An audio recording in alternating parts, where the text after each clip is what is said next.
El día de hoy, siguiendo con este repaso que estamos haciendo de los padres de la Iglesia, toca el turno a Orígenes. Orígenes de Alejandría.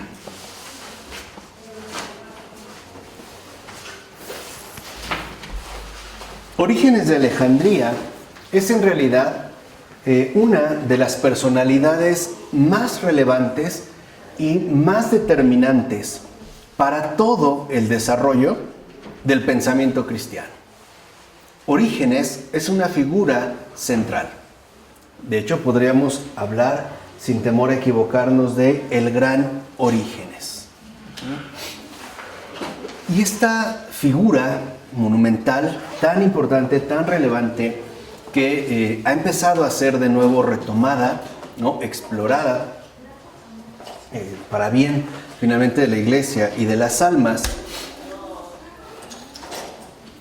tiene realmente una aportación fundamental, en efecto, para el desarrollo posterior del pensamiento cristiano. Podemos decir, en primer lugar, que Orígenes de Alejandría recoge, ¿no?, la herencia ofrecida por Clemente de Alejandría, ¿no?, que habíamos comentado en la ocasión anterior. Orígenes recoge esta herencia, ¿no?, esta herencia ofrecida por Clemente de Alejandría, y la va a proyectar hacia el futuro de una manera realmente tan innovadora que llevará a cabo un cambio irreversible en el desarrollo posterior del pensamiento cristiano. Retoma esta herencia y la convierte pues en testamento, que de hecho es la dinámica fundamental de cualquier creyente. El creyente recibe una herencia, pero esta herencia a su vez la deberá transformar en testamento, ¿no? Herencia-testamento. Eso es lo que hace Orígenes con respecto a la herencia de Clemente de Alejandría, y lo va a hacer de una forma tan innovadora, tan fundamental, que repercutirá de una manera irreversible en el desarrollo posterior del pensamiento cristiano. De hecho, fue considerado ante todo un verdadero maestro. De hecho, así le decían, maestro, el maestro Orígenes. Incluso así es como no solo lo llamaban, sino también lo recordaban con nostalgia, con emoción, sus discípulos. O sea, Orígenes, en tanto maestro,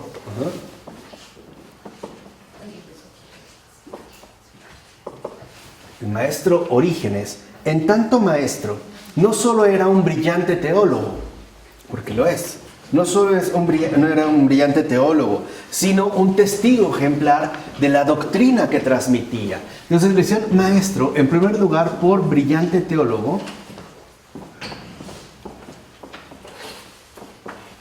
por ser un brillante teólogo, pero también por ser un testigo ejemplar de la doctrina que transmitía. Es un testigo ejemplar de la doctrina que transmitía.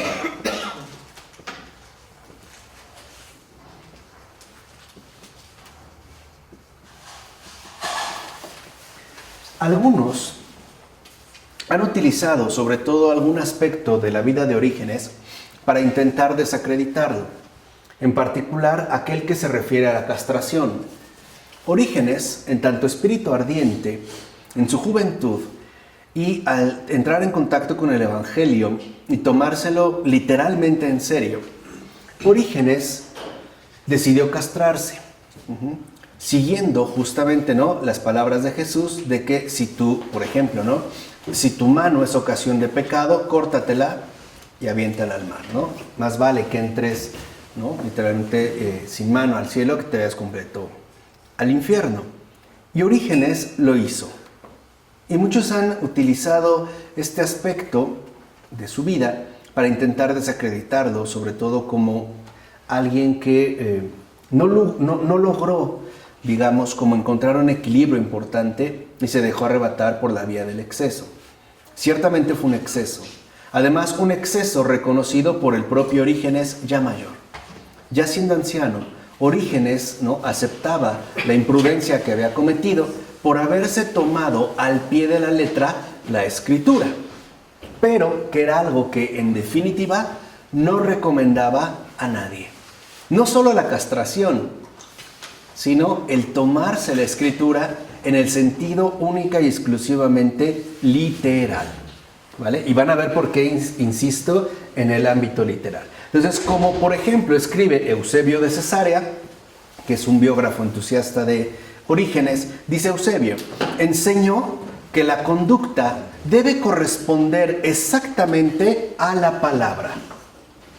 La conducta debe corresponder exactamente a la palabra. O sea, la vida debe corresponder exactamente con la doctrina.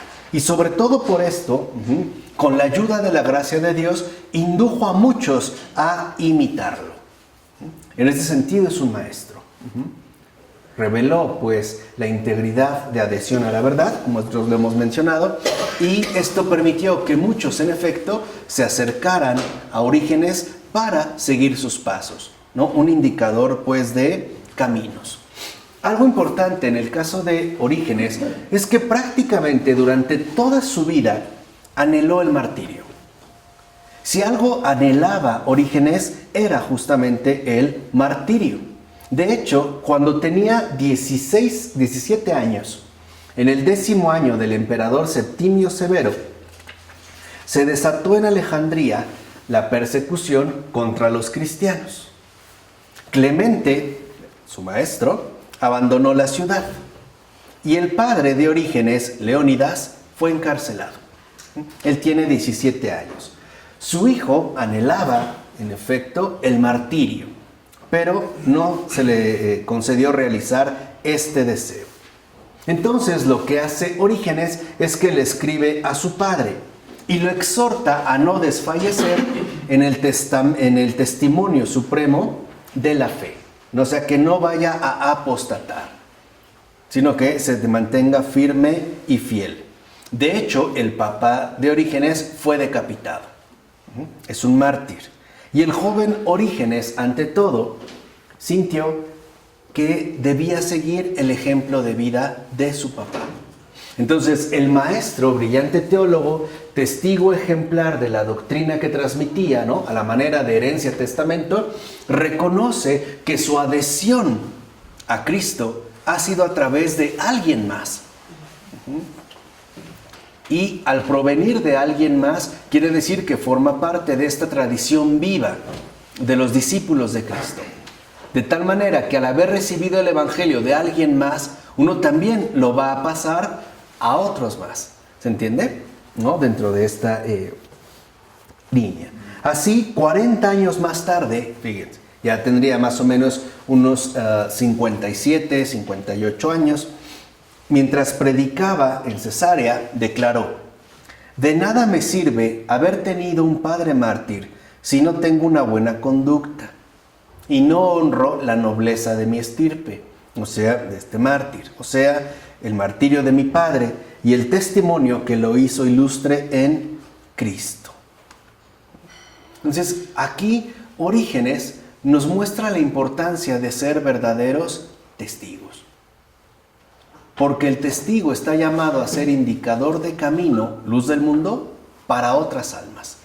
De tal manera que cuando nosotros no damos adecuadamente el testimonio, eso no solo nos va a afectar a nosotros, sino que va a perjudicar a muchos otros, especialmente aquellos a los que habíamos sido enviados como guías, como luz para el mundo, ¿no?, de estas almas. De ahí pues no podemos nosotros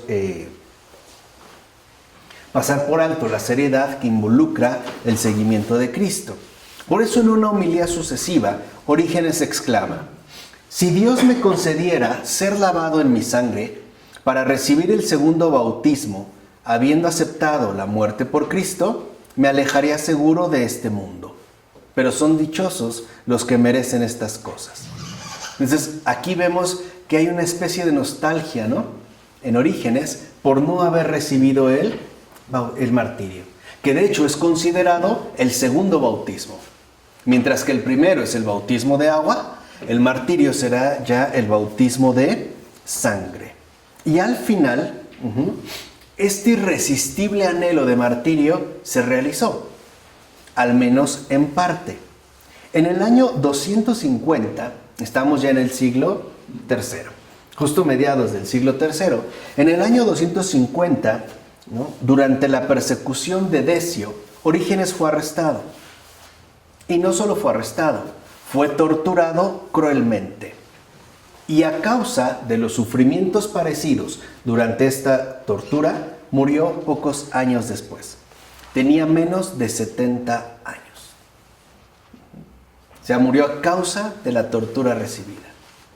De alguna manera también su anhelo, ¿no?, de martirio se realizó. No como él lo esperaba, pero sí se le concedió. Ahora, ya aludimos a este cambio reversible que Orígenes inicia en la historia de la teología y del pensamiento cristiano. Hay un cambio fundamental. Ahora, ¿en qué consiste este cambio? O sea, ¿en qué consiste esta novedad tan llena de consecuencias que Orígenes va a aportar? Consiste, ante todo, en haber fundamentado la teología en la explicación de las Escrituras. Entonces, este maestro lo que hace es darle una fundamentación segura a la teología. Para Orígenes, la teología solo puede tener como verdadero fundamento las Escrituras.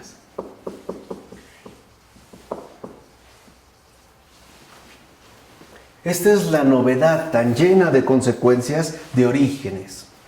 O sea, para Orígenes, hacer teología es esencialmente explicar, comprender, asimilar la Escritura. Eso es hacer teología. No es una invención intelectual, como podía ocurrir, por ejemplo, en las escuelas griegas. Es verdaderamente dejarse enriquecer por los tesoros que esconde la Escritura.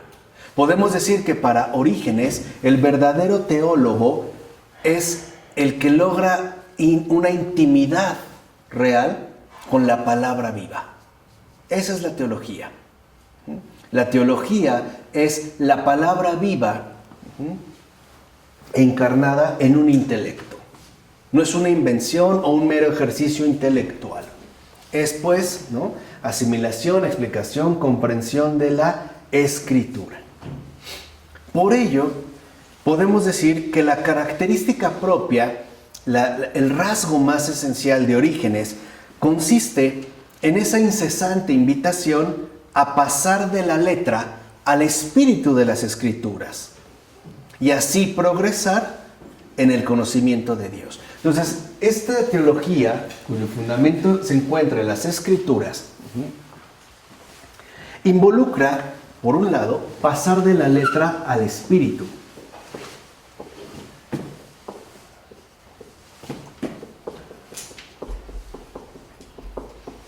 Pasar de la letra al espíritu que habita en estas Escrituras. De tal manera que entonces el pasar de la letra al espíritu nos lleve en efecto a un real conocimiento de Dios. Hay un fundamento seguro, hay una base que está dado justamente en las Escrituras. Y estas Escrituras deben ser a su vez asimiladas por aquel que se acerque a ellas. Ahí está la verdad, ahí está la revelación. Y al acercarse a las Escrituras, uno debe estar dispuesto a dejarse hacer por ese espíritu.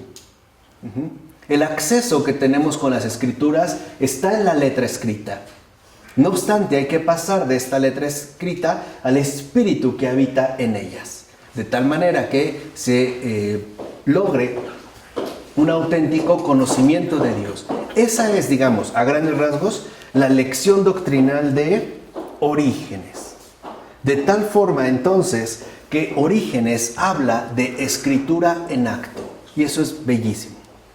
Esa es una expresión de Orígenes. Para Orígenes, conocimiento de Dios, teología, no es más que escritura en acto. Creo que la expresión se entiende. Esa es teología. Escritura en acto. Es ya pues la escritura en acto. De tal manera que entonces tradición y magisterio, fundamento y garantía de la investigación teológica, se funden en la escritura en acto. Así pues, la escritura en acto, por un lado,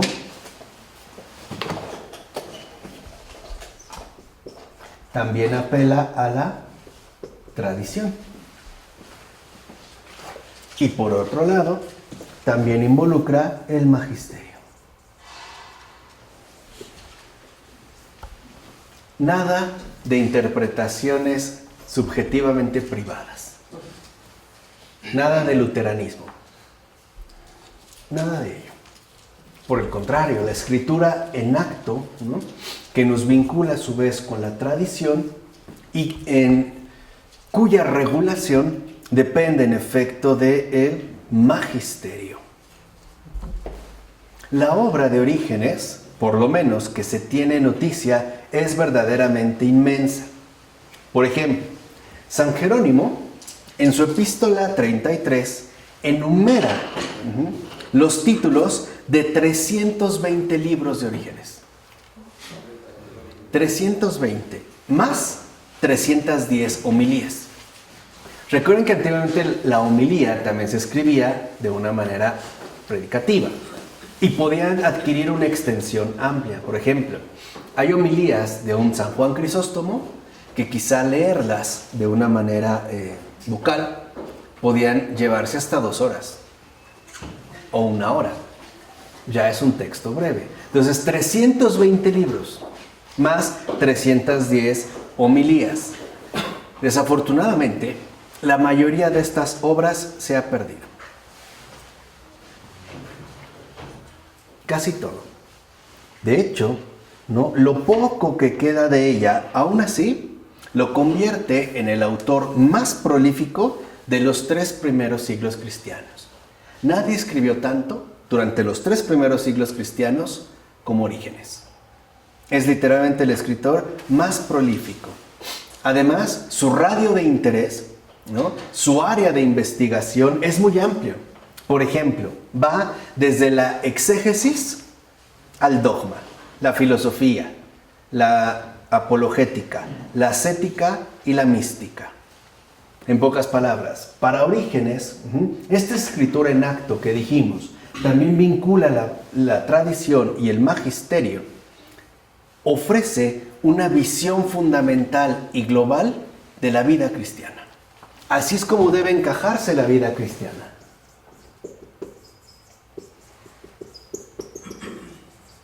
De una manera amplia, enriquecedora, integral. ¿Vale?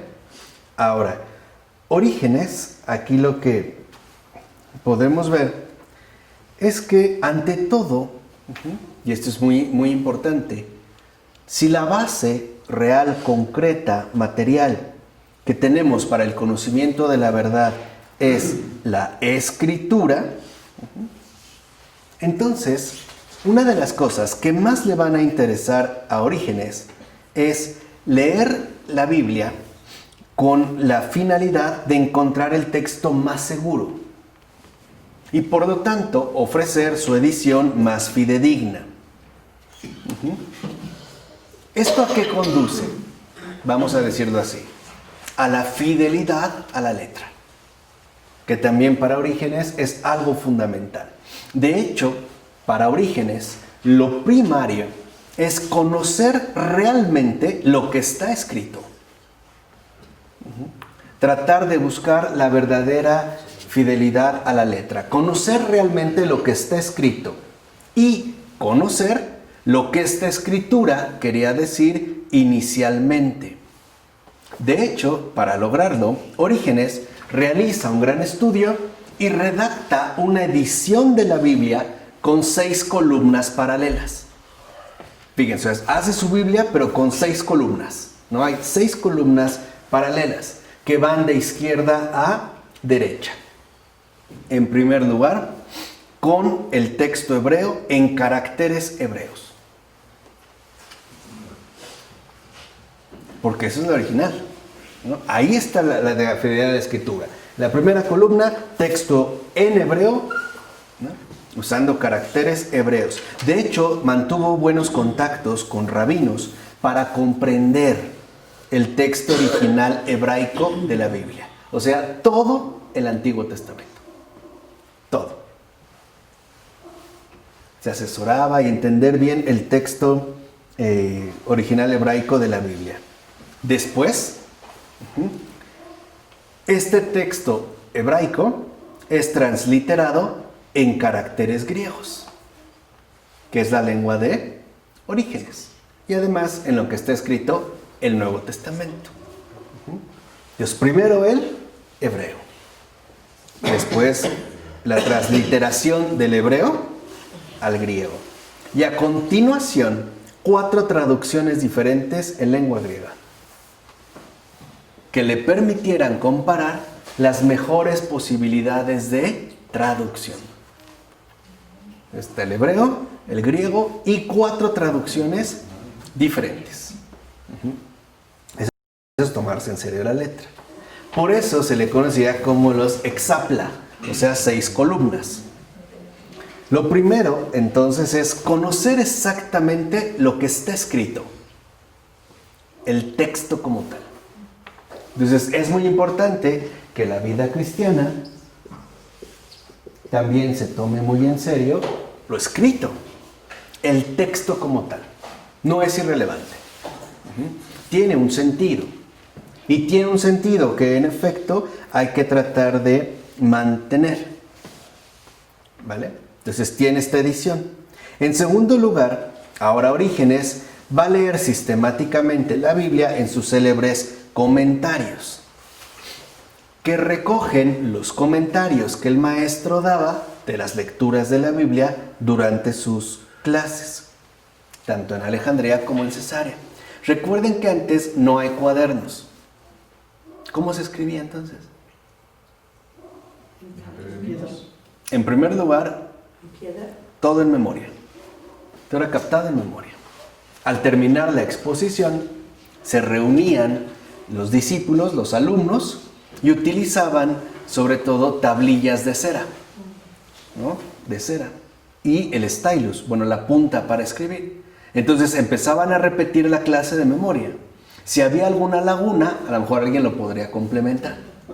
Después estas tablillas eran repartidas y ahora sí, a lo mejor por algún amanuense o alguien que realmente pudiera escribir, lo ponían por escrito.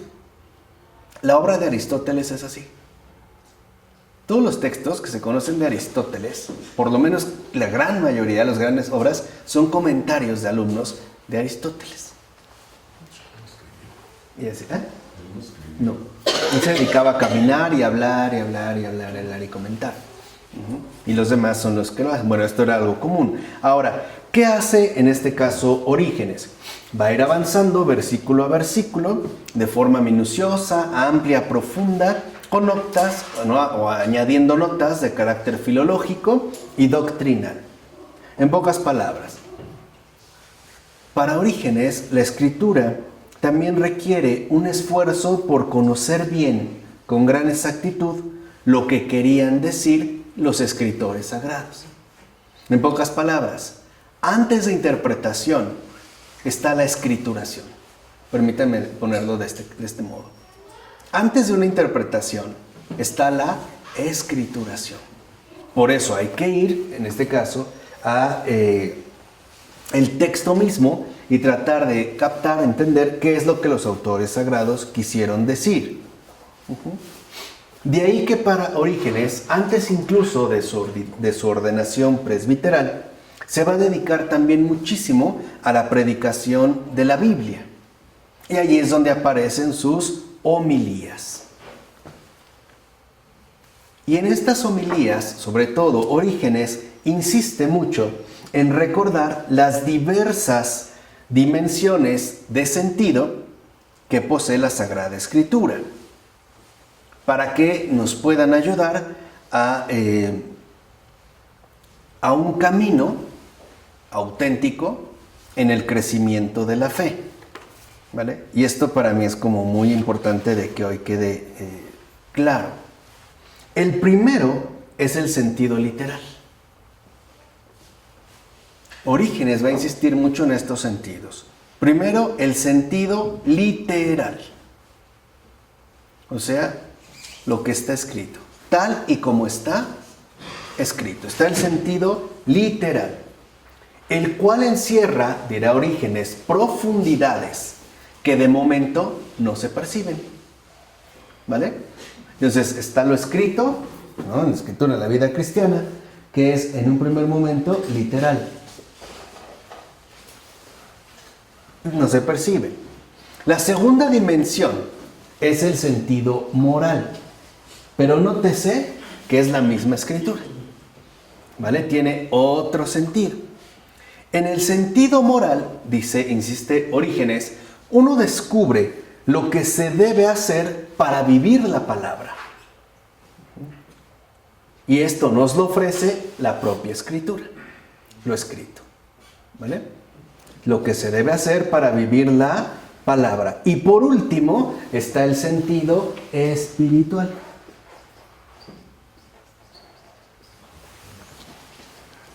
Este sentido espiritual ya nos revela la unidad de toda la escritura,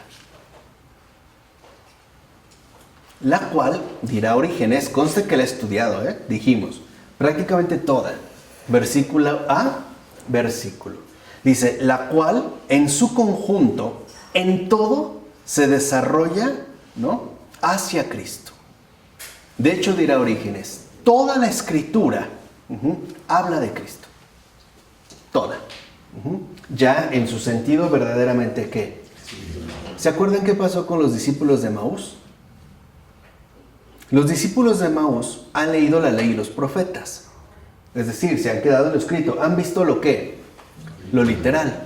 Probablemente han llegado a lo qué? A lo moral. ¿Pero qué les faltaba? Lo espiritual.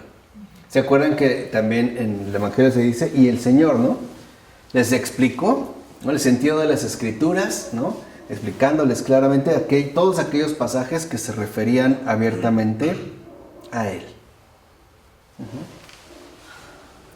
Ahora, dice Orígenes, es el Espíritu Santo el único que nos hace entender el contenido cristológico y por lo tanto la unidad de la escritura en su diversidad. Entonces, no hay dos escrituras. Literalmente solo hay ¿qué? Una. Nosotros tendemos todavía a verlas como dos. Incluso hablamos de un Antiguo Testamento y un Nuevo Testamento. Piensen como muchas herejías, justo a partir de esta supuesta división de la escritura, pudieron desarrollarse. Lo que dice en realidad es una, que va desde la creación hasta la redención, ¿vale? Y en toda esta escritura es el Espíritu Santo el que nos puede mostrar, pues, esta comunión. Así, incluso, vemos cómo en las homilías que se han recogido con el nombre sobre los números, ¿no?, está hablando del libro del Antiguo Testamento de los números, ¿no?, ahí en la 9ª homilía, Orígenes hace una comparación muy bella. Compara la escritura con las nueces. ¿No? Esa es, digamos, como la imagen que ofrece. ¿Qué dice Orígenes en esta homilía? Dice, la doctrina de la ley y de los profetas en la escuela de Cristo es así. Fíjense, O sea, ¿qué es lo que está diciendo? La doctrina de la ley y de los profetas. ¿De qué está hablando? Del Antiguo Testamento, lo que nosotros conocemos como Antiguo Testamento. En la escuela de Cristo, o sea, en la unidad plena de la Escritura, es así. La letra, que es como la corteza, es amarga. Luego está la cáscara, que es la doctrina moral. En tercer lugar, se encuentra el sentido de los misterios, del que se alimentan las almas de los santos en la vida presente y en la futura. ¿Qué quiere decir? Que esta palabra no solo es alimento para los terrestres, sino también para los bienaventurados, porque es palabra divina. Y ahí vemos lo que había dicho Jesús: no solo de pan vive el hombre, sino de toda palabra que sale, ¿qué? De la boca de Dios. Por eso los santos, que ya están en el cielo, ¿siguen comiendo o no?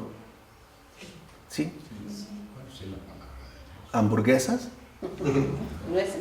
¿Nueces? No, la palabra. Ese es el alimento eterno. Así, lo primero que hace Orígenes es promover eficazmente la lectura cristiana del Antiguo Testamento. O sea, la lectura verdaderamente, ¿qué? Espiritual, defendiendo la unidad de ambas.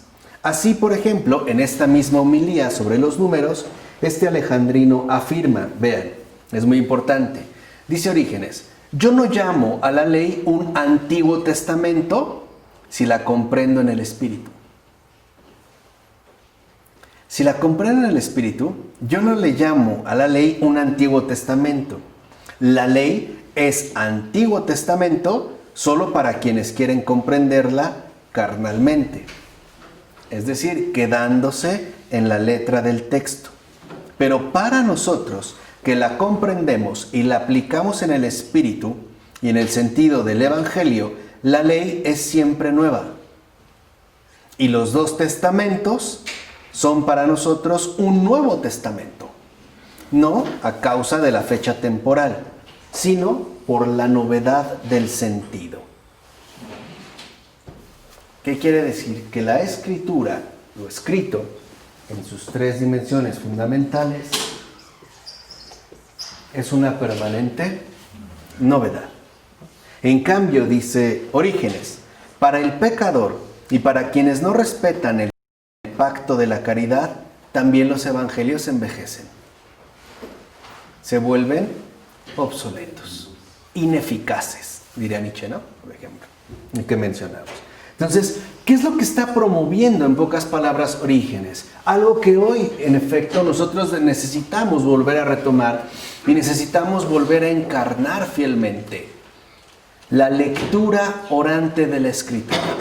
Eso es lo que se requiere, lectura orante de la Escritura.